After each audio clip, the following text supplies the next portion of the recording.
রপ্তানিমুখী তৈরি পোশাক সহ সংশ্লিষ্ট খাতে বকেয়া নগদ সহায়তার বিপরীতে ২,৫০০ কোটি টাকা ছাড় করেছে সরকার। একই সঙ্গে শ্রমিক কর্মচারীদের ফেব্রুয়ারি মাসের বেতন পরিশোধে ১ বছর মেয়াদী ঋণ সুবিধা দিয়েছে বাংলাদেশ ব্যাংক। এতে তারল্য সংকটে থাকা শিল্প প্রতিষ্ঠানগুলো কিছুটা হলেও ঘুরে দাঁড়ানোর সুযোগ পাবে বলছে পোশাক রপ্তানিকারকদের শীর্ষ সংগঠন বিজিএমইএ।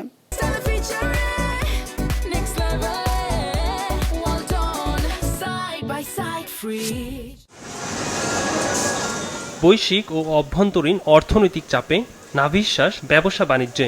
১.৫ বছরে বন্ধ হয়েছে ৫ শতাধিক কারখানা।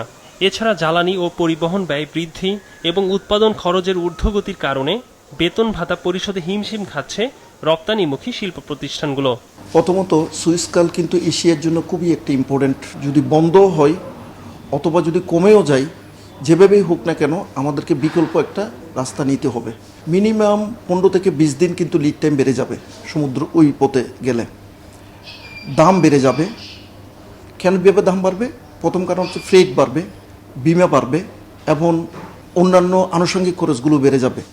এর সাথে ফেব্রুয়ারি মার্চে নির্বাচন ও ঈদের ছুটি মিলিয়ে কারখানা বন্ধ থাকবে ২৫ দিন। এতে উৎপাদন কমবে, একই সাথে চাপ তৈরি হবে শ্রমিকদের ঈদের বেতন বোনাস পরিশোধের। এমন বাস্তবতায় রপ্তানি প্রণোদনা পাওয়া ৫,৭০০ কোটি সহ ১৪,০০০ কোটি টাকা চেয়ে সরকারের কাছে আবেদন করে বিজিএমইএ। পরিস্থিতি বিবেচনায় রপ্তানিমুখী সংশ্লিষ্ট খাতগুলোর বকেয়া নগদ সহায়তার বিপরীতে ২,৫০০ কোটি টাকা ছাড় করার সিদ্ধান্ত নিয়েছে সরকার। মঙ্গলবার এ সংক্রান্ত সার্কুলার জারি করা হয়।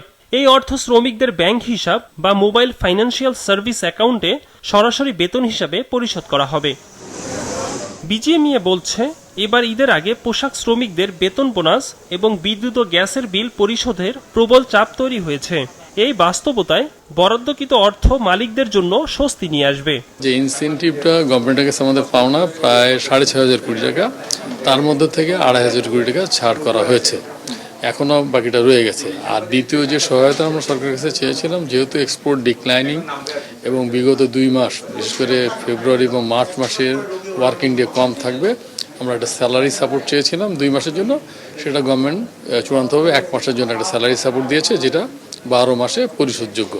এটার কারণে দেখা যাবে কি অনেকগুলো ফ্যাক্টরি সার্ভাইভ করবে, না হলে দেখা গেলো যে শ্রমিকের বেতন ভাতা দিতে পারছেন, একটা আনরুলি সিচুয়েশন হয়ে যাবে। তবে বৈশ্বিক অর্থনৈতিক মন্দার এই সময়ে রপ্তানি খাতকে টিকিয়ে রাখতে সরকারি প্রণোদনার বিকল্প নেই বলছে BGMEA. Ekramul Islam Khan, business report, মাছরাঙা টেলিভিশন।